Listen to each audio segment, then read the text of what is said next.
I know everyone's going to hate me for this, and maybe I deserve it. But I need to tell someone what I did because it's ruining 3 lives, and one of them is mine. My name's Emily, I'm 27, and for 3 years I've been with Jake. The kind of boyfriend who remembers how I take my coffee, who drives across town just to fix my car when it won't start. He's steady, kind, predictable. And maybe that's why I did it. I work as an executive assistant at a mid-sized marketing firm. My boss, Marcus, is 42. Married, 2 kids, expensive watch, voice that makes every sentence sound like a compliment. He was one of those men who filled every room he walked into, the kind who didn't just talk, he noticed. It started small. A late-night meeting, a shared takeaway, a conversation that went longer than it should have. He told me I had potential, that he'd never met someone who just got him. The way he said it made my chest tighten. Jake loved me, but Marcus saw me. Or at least that's what I told myself. The first time he brushed my hand reaching for the same file, I felt that flicker of something I hadn't felt in a long time. Wrong, but thrilling. I remember going home that night and sitting in the shower until the water went cold, trying to convince myself nothing had happened. But something had. It wasn't love. Not yet. Maybe not ever. But it was validation. Dangerous, addictive validation. By the time it crossed the line, I had already built 1,000 excuses in my head. I was lonely. Jake was distant. Marcus understood me. I told myself it wasn't real, but the lie started feeling more honest than my relationship. And that's how it began. Not with a kiss, but with a crack. The kind that looks small at first, until everything starts to fall through it. If you'd met Jake, you'd probably like him. Everyone did. He was the kind of man people trusted instantly. Quiet, patient, never late. He worked long shifts at the factory and never complained, even when layoffs started hitting close. But when he came home, he was exhausted. We'd eat dinner in silence, maybe watch something on Netflix, then he'd fall asleep on the couch. There was nothing wrong with us exactly, but everything felt muted, like living in black and white. Then came Marcus. He had a way of making every conversation sound important. He'd stop by my desk, ask how I was coping with the workload, brush a hand over my shoulder as he leaned in to check a document. At first, I rolled my eyes. He was married, for God's sake. But then one night, after everyone left, he started talking. He said his marriage was comfortable but cold, that his wife didn't really see him anymore, that he felt invisible. I don't know when I became his confidant, but somewhere between deadlines and coffee breaks, I did. He'd linger in my doorway after meetings, venting about board politics and home life. I'd listen, feeling special, needed. The first kiss happened after a client dinner. We were walking back to the hotel lobby, half drunk, laughing about something stupid. He stopped, looked at me, and said, "You have no idea what you do to me." Then he kissed me. It wasn't fireworks, it was panic. But I kissed him back. That night, I cried in the taxi home. The guilt was thick, metallic, almost sweet in my throat. But when I saw Jake asleep on the couch, I didn't feel relief. I felt nothing. And that scared me more than the affair itself. It didn't stop there.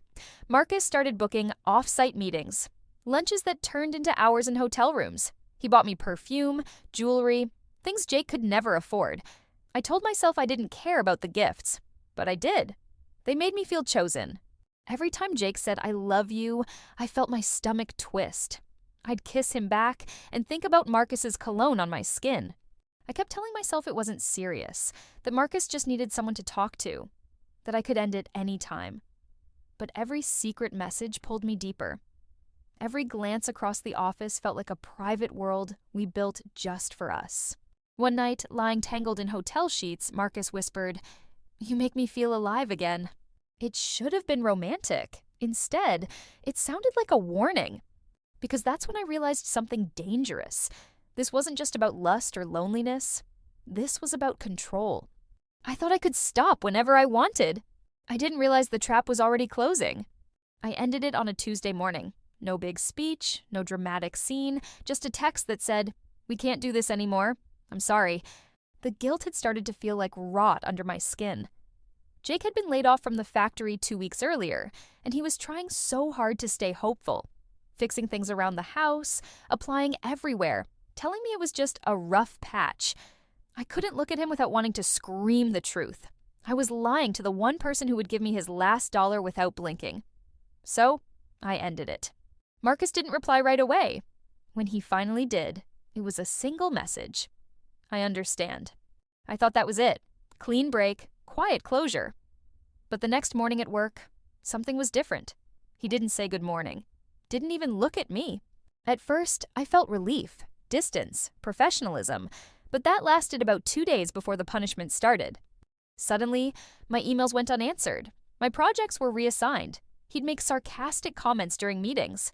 Maybe Emily can handle that when she's less distracted. Small enough that no one else caught it, sharp enough that I did. When I finally pulled him aside and said, "You need to stop treating me like this," he smiled. That same smile that used to melt me. "Actions have consequences," he said quietly. "You can't just break something and expect it to still work the same." It chilled me because I realized this wasn't heartbreak, it was control slipping out of his hands. Weeks later, Jake came home pale and shaking. "They're downsizing," he said. "Half the staff's been let go. I'm out." I remember the blood draining from my face. The company Jake worked for was one of Marcus's biggest clients. I told myself it was a coincidence, that he wouldn't go that far. But deep down, I already knew. A week later, I found the confirmation I didn't want, an internal memo left on the printer at work. The signature at the bottom, Marcus A. Weller, Managing Director. That's when it hit me. The affair hadn't just ended, it had detonated. He didn't just punish me, he destroyed the one innocent person who didn't even know what game he'd been dragged into. And I had given him every weapon he needed to do it. After Jake lost his job, everything inside me cracked. He'd sit at the kitchen table day after day, scrolling through job listings, trying to smile when I asked how it was going. He never blamed anyone, never raised his voice. He just said, "We'll get through this." Every time he said we, I wanted to disappear. I tried to confront Marcus, to beg him to fix what he'd done, at least to make a call, to help Jake find something else. But when I went to his office, his assistant told me he was in a meeting, then another, then working remotely. By the end of the week, my work email access was mysteriously revoked. My name wasn't on the next month's roster. He'd cut me off completely. The guilt turned into rage, the kind that keeps you up at night replaying every manipulation, every promise that meant nothing. I couldn't breathe knowing he'd gotten away with it. He destroyed Jake's career, my sanity, and still went home every night to a wife who thought she was sleeping next to a loyal husband. One night, after too much wine and too little sleep, I opened my laptop. I didn't plan it, I just started typing. A detailed, painfully honest email to Claire Weller. Subject line, "You deserve to know the truth." I told her everything. Dates, locations, screenshots, how long it had been going on, how it ended. I didn't use my name, but I didn't hide it very well either. I hit send before I could talk myself out of it. The instant regret was physical. My stomach dropped so fast I thought I might throw up. I shut my laptop, turned off my phone, and sat in the dark, whispering, "What did I just do?" Days passed. Silence. I started to convince myself maybe the email went to spam, or maybe she deleted it without reading. I even allowed myself to believe the universe would bury it quietly. Until the reply came, "I already suspected. Thank you for confirming." 10 words. No emotion, just a statement. The next day, chaos. Marcus didn't show up to work. Rumors started spreading. Emergency board meeting, personal leave, whispers about misconduct. I avoided eye contact, heart pounding every time my phone buzzed. Then, 3 nights later, he showed up at my apartment. He didn't knock, just pounded until I opened the door. His eyes were bloodshot, his face sunken. "You think you did the right thing?" he spat. "You think you're some hero?" I stepped back, shaking. "You fired him, Marcus. You ruined him. What did you expect me to do?" He laughed, hollow, broken. "You ruined me. Claire's filing for divorce. HR's investigating. I've lost everything." For a moment, I saw the same charm that had once pulled me in. Only now, it was rotting. "I told you," he said quietly. "Actions have consequences." Then he turned and walked away. That night, I realized I hadn't just exposed him, I'd exposed myself to every consequence I'd been pretending wouldn't come. The revenge that was supposed to bring justice didn't heal anything. It didn't even feel good. It just left ashes where the guilt used to be. I thought the worst had already happened. I thought once Marcus's life blew up, once I lost my job, there was nothing left to destroy.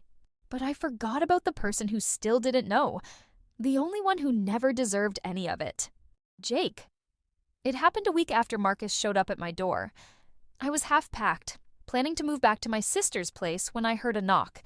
When I opened the door, Jake was standing there, holding a cardboard box. My box. The one I'd kept under his bed with old sweaters, photos, letters. He didn't look angry. That would have been easier. He looked hollow. "I got a message from a woman named Claire," he said, voice flat. "She said I deserved the truth too." My throat closed. "Jake, Don't." He set the box down gently, like it was made of glass. "You don't get to talk first this time." I stood there, silent, while he pulled a photo from the box. One of us at the Christmas party. He held it up, shaking his head slowly. "Do you know what it's like," he said, "to lose your job and wonder if you're just not good enough, when really, the man who fired you was sleeping with your girlfriend?" Tears burned my eyes, but I couldn't move. He didn't raise his voice. That made every word hit harder. "You didn't just cheat," he said. "You let him ruin me. Then you used me to clean your conscience." There was no hate in his tone, just exhaustion. The sound of someone done carrying someone else's mess. When he left, he didn't slam the door. He just said, "I hope you get help, Emily." That was the moment it finally hit me. I'd spent months thinking I was Marcus's victim, that I'd been manipulated, used, discarded. But standing there in that quiet, empty apartment, I realized something worse. I wasn't just his victim. I was the architect of every broken piece. Jake lost his job. Claire lost her marriage. Marcus lost his career. And I lost the version of myself that could ever pretend it wasn't my fault. I left the city 2 weeks later. No goodbye party, no explanation, just a quiet resignation email and a half-empty apartment. I packed what little I hadn't ruined and moved back in with my sister. She didn't ask for details. She didn't have to. The story was already written all over my face. For months, I barely spoke. I worked part-time at a bookstore, kept my head down, avoided mirrors. Every morning I told myself I'd stop replaying it. Marcus's smile, Jake's silence, Claire's 10-word email, but the brain doesn't obey guilt. It feeds on it. People online talk about redemption like it's something you earn after a big apology or a few therapy sessions. But some things don't end in forgiveness. Some stories just rot quietly, and you learn to live beside the smell. I don't reach out to Jake. I don't stalk Claire's social media. I don't even know what happened to Marcus after the investigation. I tell myself none of it matters. But the truth is, I think about them every single day. I told myself I was powerless, but I always had choices. I just kept picking the wrong ones. He lost his wife, my boyfriend lost his job, and I lost the version of myself that could live with what I did. Some betrayals don't echo. They just stain impermanently.